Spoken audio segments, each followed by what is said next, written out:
අද දිනත් ලිබර්ටි වටරවුමේ ජනතාව පාරට ඇවිත් තියෙනවා. ඔයගොල්ලෝ දන්නවා මේ වෙන විට අපේ රටේ මිනිස්සුන්ට සාමකාමීව විරෝධතාවක් කරන්න ගියාම පෙළපාලියක් තියන්න ගියාම විරෝධතා පෙළපාලියක් තියන්න ගියාම නීති 550 ජාතකයා ඔක්කොම උස්සගෙන එනවා. නීති 550 ජාතකයක් උස්සන් එනවා මේ අරක මෙහෙමයි මේක මෙහෙමයි මෙහෙමයි කියලා. ඉතින් මේ රටේ ජනතාව ඉල්ලන්නේ පද්ධති වෙනසක්. මේ රටේ මිනිස්සු ඉල්ලන්නේ සැබෑ වගවීමක්, යුක්තිය, සාධාරණත්වය. ඉතින් අදත් මේ ලිබර්ටි වටරවුමේ විරෝධතාව මේ ආකාරයෙන් පැවැත්වෙන්නේ මේ ජනතාව ඉල්ලන්නේ යුක්තිය, සාධාරණත්වය. හරි. මේ රටේ පාලකයන්ට කිසිම ගාණක් නැහැ. පාලකයෝ Tamanට ඕන විදියට වැඩ කරගෙන යනවා. අපි දන්නවා හැමදේම ජනතාවගේ කර මතින් තමයි ඊට පස්සේ යන්නේ. නීති ඔක්කොම ಜಾති දාගෙන ඇවිල්ලා 550 ජාතකයන් නීති දාගෙන ඇවිල්ලා ඔක්කොම කියන්නේ මේ රටේ හොරා කාපු එකට විරුද්ධව නෙමෙයි. මේ රටේ අහිංසක අසරණ ජනතාවට විරුද්ධව තමයි, ඔවුන්ගේ භාෂණයේ නිදහසට විරුද්ධව තමයි මේ සියල්ල කටයුතු කරන්නේ. ඉතින් මේ අද මේ ආකාරයෙන් විරෝධතා පෝරු ප්‍රදර්ශනය කරමින් මේ තිමිරිගස්සය අය හා මේ ස්ථානයේ විශේෂයෙන්ම ලිබර්ටි වටරවුම හා තිමිරිගස්සය අය තමයි දැනට ක්‍රියාත්මක වෙන මූලික විරෝධතා දෙකක්. තව මොරටුව, ඒ වගේම අපි දන්නවා මොරටුව හා නුගේගොඩ යන ප්‍රදේශවලත් මේ ආකාරයෙන්ම විරෝධතා ක්‍රියාත්මක වෙනවා. ඉතින් ලිබර්ටි වටරවුමේ විරෝධතාවයේදී අද අපි මහජන අදහස් වලට යමු. විශේෂයෙන්ම මොනවාද හිතන්නේ මේ දැන් රුපියල අවප්‍රමාණය වෙලා ආයෙ දැන් ඔන්න උඩ ඇවිල්ලා තියෙනවා එකපාරට. ඉතින් මේ හැම දෙයකම ජනතාව තමයි තැලෙන්නේ. ඉතින් මොකද හිතන්නේ මේ සම්බන්ධයෙන්? Everybody was so thankful to Ranil when it came down. Now what happened, Chiranta? Now it has gone sky high again and it's supposed to go much higher now. You know, what are people saying now? Even though the dollar reduced even earlier, did the price of things reduce? Everything is so expensive. I was just talking to these ladies today. They were talking about even just a bar of soap. How expensive is a bar of soap nowadays? And what they're saying is even the strength of the soap has reduced. You know, so what you could use for 2 months, now you can use only for 1 month. They are the people who are feeling it the most, Chiranta. They are the ones who are living on daily wages and they are really, really feeling it. You know, people think everything is hunky-dory now that we have got IMF, now that economic stability. I don't know what stability they are talking about. You talk to the average person on the road, how much they are struggling, how much life is so difficult for them. It's easy maybe for you and me, Chiranta, but not for them. You know, the millions and millions of people, they are still struggling and some of them are starving. You know, there's a person who comes here to join us at Liberty. Sometimes he comes, Chiranta, with only having plain tea for the whole day. Imagine, he comes here at 5:30 in the evening, he has not had a single meal. There are people like that, and we are talking about, you know, everything being back to normal. And even mothers now robbing for milk packets in stores. What about mothers abandoning children? My God, my heart bled that day when how can a mother leave her children and go away? It must take her so much to be able to do that, Chiranta. You know, what extreme has she been pushed to abandon her own children? You know, I'm a mother. I can't even think of how I could come to do that. You know, it's really sad. And people say everything is improving and the situation is much better. I don't see that. You talk to the average person, you don't see that either. You know, in Colombo, yes, we always had our comforts here. But look at the other people. You know, there are people who are starving for 1 square meal a day, Chiranta. There are school children who can't go to school because their parents can't afford. I mean, that just, you know, our country boasted of one of the best education systems in the world. You know, when I lived in Botswana, people used to ask me, they used to say, you know, all Sri Lankans have studied so well. Tell us about your education system. And I used to boast about how we have free education, da. Look at the situation now where children who want to go to school can't go to school because they just don't have the finances. The parents don't have money to give them their uniforms or their school, the shoes, to buy the books. So instead they are at home. That is really sad, Chiranta. You know, we get millions from IMF, we've got millions from India, we've got millions from this place, that place. All these big corporates are apparently giving a lot of money. Where is all this money going to, Chiranta? Where is this money going to? Why is it not going to the people who need it the most?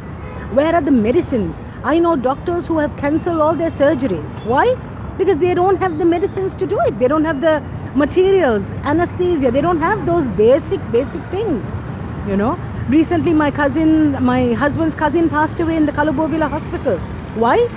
They couldn't give him dialysis, right? They couldn't give him dialysis when he needed it. I mean, how many people are losing their lives and struggling and suffering because they don't have the correct medication or the means to get it? You know, it's so sad. And then we hear people saying, Ranil has turned things around. If not for Ranil, who is there to save our country? Where has our country been saved, Chiranta? Where? What are they seeing that I'm not seeing? You know, that's what I just don't understand. That's why we're here every Thursday at Liberty Circle. We come here every Thursday, at least for 1 hour, we come and show our dissent. From 5:30 to 6:30. 5:30 to 6:30. Because if we don't, people are going to think everything is perfectly normal. Now at least all the people who drive past, I welcome everybody to come and join us, because at least the people who are driving past will carry the tale home. Oh, there were people protesting today. Oh, there were people who are showing that they are upset with the bad governance of our country. That's the message we're trying to send out, Chiranta, you know. And when are we going to see accountability for what's happened to our country? The people who robbed this country are pulling all the strings still, right?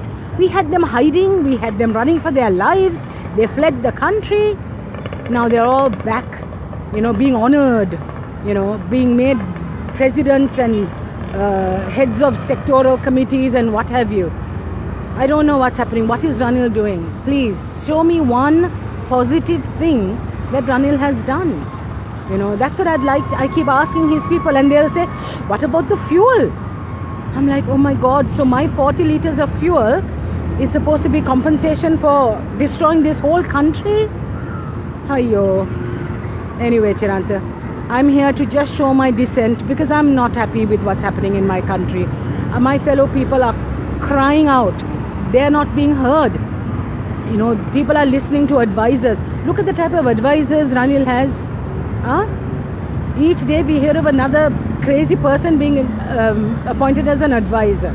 People who they themselves don't have the, you know, the mandate of the people. They themselves are not people who the ordinary citizen would recommend even to be in some sort of higher up position.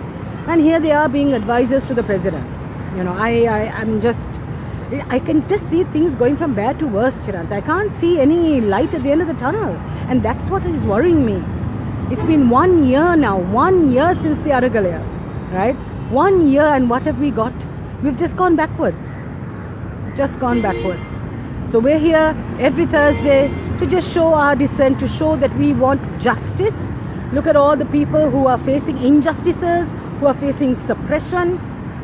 People are not allowed to open their mouths. This poor comedian who is arrested for something she said in April that people have twisted and edited to make her look bad, said that in May. Now suddenly she's arrested under the ICCPR. What on earth?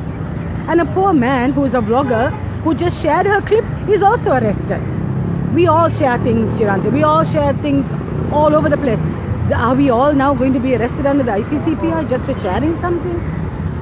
You know, the rule of law in this country has really gone to the dogs, you know. Where is this rule of law? You know, we talk so much about it being a pillar of our country, right? The rule of law. I don't see it anywhere. We should cry out, one country, one law. That was our slogan for so long, right? We are very selective in our laws here in this country. People who need to be arrested are walking the streets scot-free. Poor comedians who said something way back 3 months ago, suddenly they are arrested. What is this one country, one law, Chiranta? Right? This is a selective law, isn't it, our country? I'm sorry for ranting and raving like this. Today is not a good day. So anyway, විශේෂයෙන්ම කියන්න ඕනේ අපේ රටේ ජනතාව තේරුම් ගන්න ඕන දෙයක් තියෙනවා. මෙතන එක්කෙනෙක් කමෙන්ට් එකක් දාලා තිබුණා අම්මෝ පිරිස දැන් ඉන්න පිරිස ඉස්සර හිටපු පිරිසත් එක්ක බලපුවම කොහොමද කියලා. quantity is not quality. ඒක ඊටමත් පැහැදිලි වෙන්න ඕනේ quantity ප්‍රමාණය ප්‍රමිතිය නොවේ. Even if it's one person. දැන් සරලව ගන්නකෝ අර තනි කාන්තාවන් දෙදෙනෙක් අර පාර දිගේ ඇවිදගෙන යනකොට කොච්චර කී දෙනෙකුට වයර් ෂෝට් වෙලාද රජයක් හෙල්ලිලාද කොච්චර අමාරුද තනි one person walking on the road නූර්ට අපහම් වෙලා අප කොන්දේසි මේව කරා කියලා අත්අඩංගුවට අරගෙන ඊට පස්සේ ආය අපහම් වෙලා තියෙනවා ඉතින් අපහම් වෙලා ඉතින් නමුත් ඒ වගේ අය තනි කාන්තාවක් එහෙම ඇවිදගෙන යනකොට ඒකත් ආණ්ඩුවට විශාල ප්‍රශ්නයක්. ඉතින් quantity is not quality. ඒ ඉදිරිපත් වීමට තමයි බය.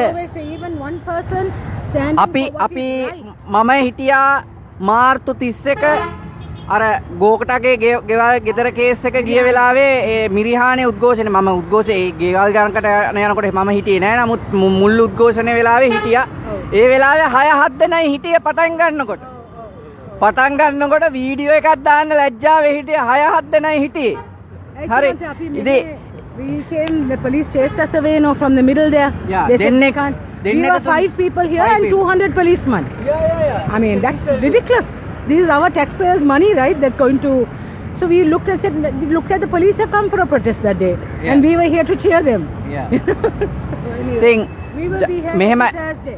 Every Thursday from 5:30 to 6:30. ඉතින් හැම බ්‍රහස්පතින්දාම හවස 5:00 6:00 අතර ඔබටත් සම්බන්ධ වෙන්න පුළුවන්.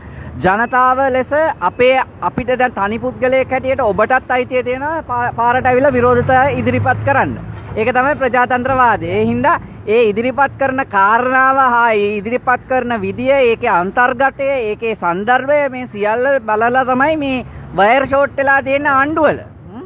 ඒ හින්දා තනි කෙනෙක් විරෝධය ඉදිරිපත් කරත් 10 දෙනෙක් එක විරෝධය ඉදිරිපත් කරත් 100ක් 200ක් ලක්ෂයක් කෝටියක් ඉදිරිපත් කරත් ජනතා පරමාධිපත්‍ය බලය බලපෑම එක සමානයි.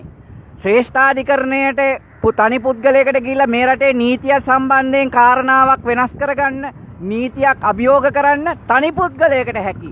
පෙත්සන් ලක්ෂයක් ආවත් එකයි 100ක් ආවත් එකයි.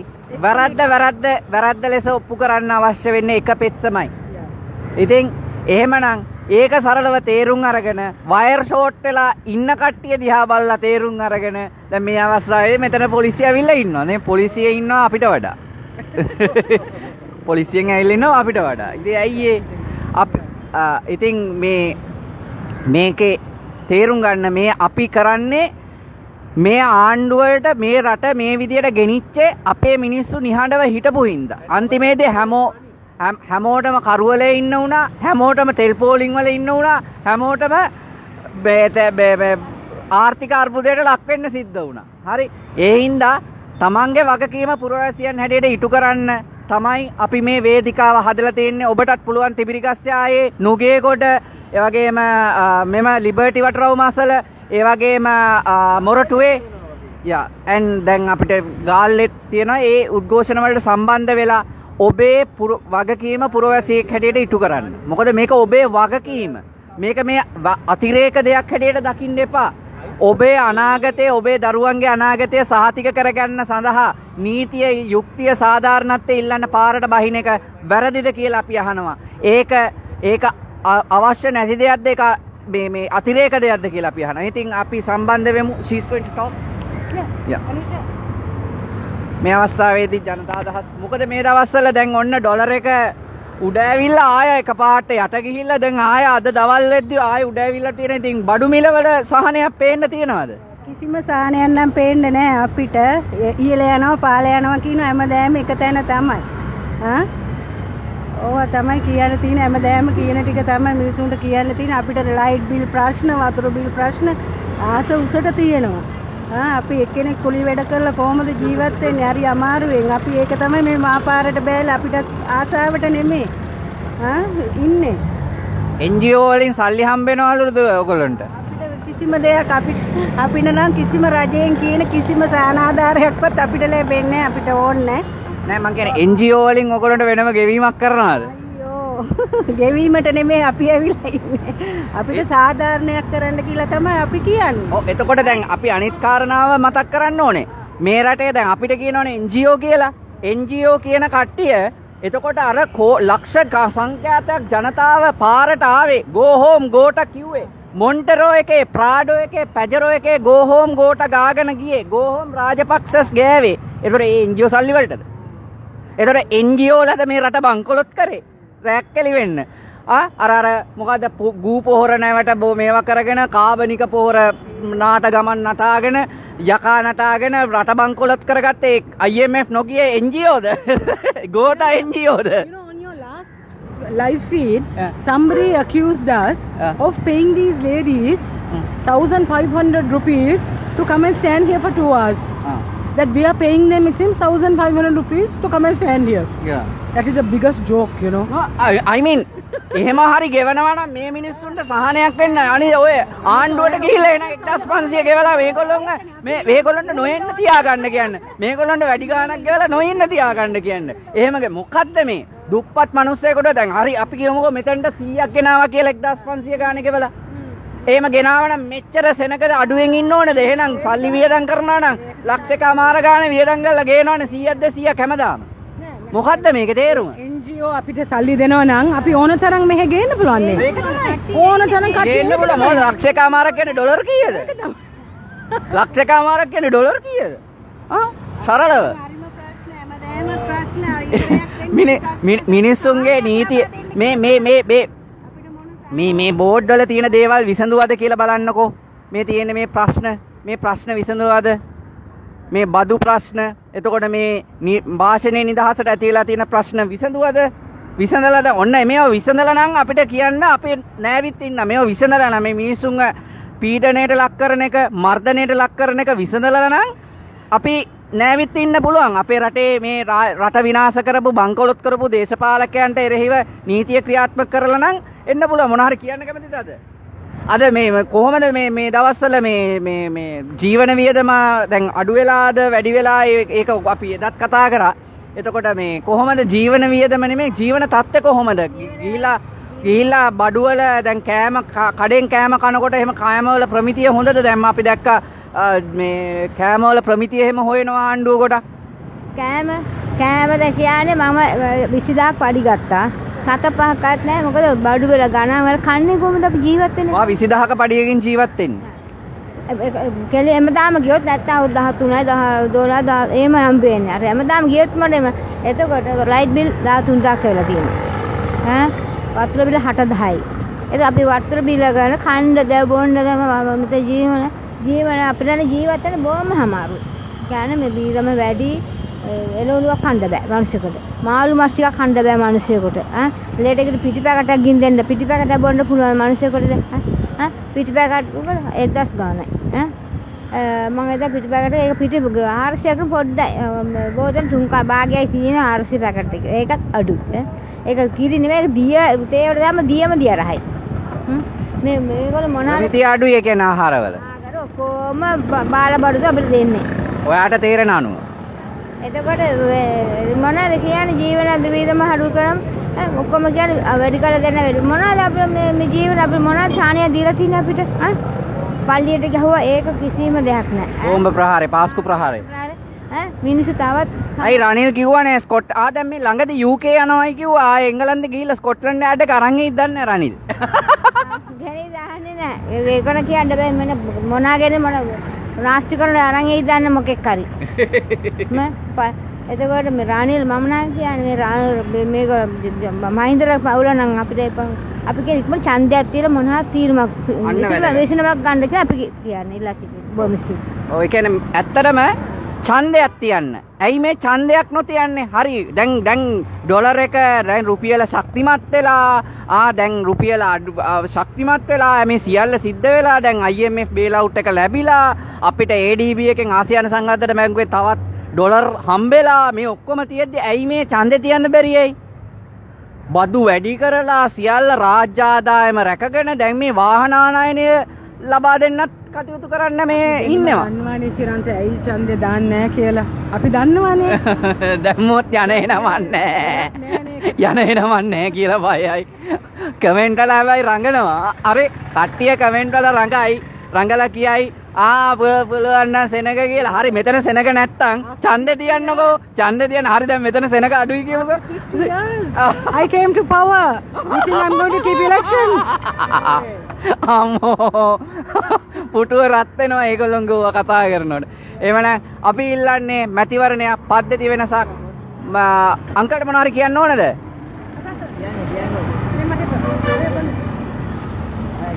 මොනවාද මේ කොහොමද මේ දවස්වල තත්ත්වය දැන් හොඳයිද රට ගොඩ ගිහිල්ලාද? රට නම් අන්ත දුකේ රට සියලු දෙනාම බඩගින්නේ ඉන්නේ. නමුත් එකක් තියෙනවා සොයන්නාට සම්බ වෙනවා කියනවලු. ඒ වගේම උත්සාහවන්තයා ජය ගන්න ඕනේ. නිකන් ඉඳලා හරියන්නේ අපි හොයා ගන්න ඕනේ. ආණ්ඩුව දෙනවා කියලා වැඩක් නෑ. මෙයා දෙනවනේ අපි අපේ උත්සාහයෙන් අපි ජීවත් වෙන්න බලන්න ඕනේ. මම හාබර් එක මුට්ට කරගැව්වා. මුට්ට කර දැන් පොඩි ගානක් කමනේ ඒකෙන් තමයි ජීවත් වෙන්නේ. නමුත් එකට දෙයක් තියෙනවා ආගම් ભેද, ಜಾති ભેද, කුල ભેද නැතුව එකම දරුවා වගේ ජීවත් වෙන්න ඕනේ. ඒ වගේම තමයි දේශපාලනය ඇවිල්ලා දේශපාලනයක් නෙමෙයි මේක. දේශපාලුවෙක්. දේශපාලුවෙක් මේක. දේශපාලනය කියන්නේ තේරුම ගන්න දේශපාලනය කියන්නේ දේශපාලුව. පාලුව කියන්නේ මොකද්ද? මහා භයානක සත්තු ජාතිය තමයි දේශපාලනේ ඉන්නේ. මනුස්ස කොටස් නෙමෙයි. තමන්ගේ බඩ පිළිදෙම තමන්ගේ පොකට් එක වැඩ කරන තමන්ගේ යහපත වෙනසේ දැන් බලන ආණ්ඩුවෙන් දෙන්නේ පෙට්‍රෝල් දෙනවා, කාර් එක දෙනවා, ඉන්ධන නිවාසන් දෙනවා. ඕගොල්ලන්ට දෙන 225 දෙන වරප්‍රසාදය අය මේ දුප්පත් මිනිස්සුන් දෙන්නේ නැහැ. දුප්පත් මිනිස්සුන් දෙන මේ වරප්‍රසාදය. ඒ තමයි තේරෙන්නේ. ඇත්ත කතාව ජනතාවගේ අදහස සාමාන්‍ය මිනිස්සුන්ගේ මතය. එහෙමනම් අද දිනත් ලිබර්ටි විරෝධතාවයෙන් අපි සමුගන්නවා. ඔබටත් පුළුවන් සම්බන්ධ වෙන්න සෑම බ්‍රහස්පතින්දා දිනකම සවස 5:00 6:00 අතර කාලයේදී ඔබටත් පුළුවන් සම්බන්ධ වෙන්න. මේ ඔබේ රට, මේ මගේ රට, මේ අපි සියලු දෙනාගේම රට. අපි දන්නවා අද පොලිසිය අයත් රට ගියාම අතුරුදහන් වෙලාලු. ඉතින් අපිට කියන්න තියෙන්නේ සුබ පැතුම් ඔබට. ඔබ අපේ රට ගොඩ ගන්න අපිත් එක්ක හිටගත්තේ නැහැ. හිටගන්නේ නැහැ. අපිට විරුද්ධව අඩත්තේට්ටම් කරනවා. හැබැයි ඔබට අපි සුබ පතනවා ඒ රටේ ගිහිල්ලා හරි හොඳ ජීවිතයක් ගත කරන්න. ඒ රටවල් දිහා බලලා හරි වෙනස් වෙන්න උත්සාහ කරන්න. අපේ රට ගැන හිතන්න. ඕනම කෙනෙක්ට තමන්ගේ රට තමයි උතුම්ම රට. මගේ රට තමයි මට උතුම්ම රට. If we can build our country, we can get all the people who have left, who have migrated. They can all come back and enjoy our country again. ඇත්තටම ජීවත් වෙන්න පුළුවන් රටක් තියෙනවා නම් ওই පොලිසිය අයට එහෙමනොත් අතුරුදහන් වෙන්න අවශ්‍යතාවක් නැහැ. අපි දන්න මීට කලින් ක්‍රීඩකයෝ එහෙම අතුරුදහන් වෙලා තියෙනවා.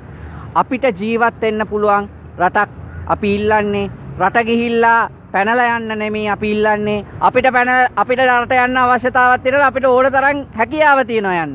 මට නම් પાස්පෝර්ට් එකක්වත් නැහැ. හැබැයි ඉතින් නමුත් ප්‍රශ්නේ තියෙන්නේ මේ රට ගොඩ ගන්න පුළුවන් රටක්. මේ රටේ ජනතාවට එකට හිට ගන්න පුළුවන් රටක්. ජාති ආගම් කුල මල ભેද වලට එහායින් ගිය ශ්‍රී ලාංකිකත්වයක් තියෙන රටක්. එන්න මේ රට ගොඩ ගමු. අපිට කවුරුත් එක දෙන්නේ නැහැ නිකන්. අපි ඒ යුක්තිය සාධාරණත්වය ඒ සැබෑ සමාජය සාධාරණ සමාජය අපි ලබා ගන්න ඕනේ. ඒ සඳහා අපි සාමකාමීව කටයුතු කරන්න ඕනේ. බොහොම ස්තුතියි ඔබ සියලු දෙනාට. Thank you, Chiranta. Okay.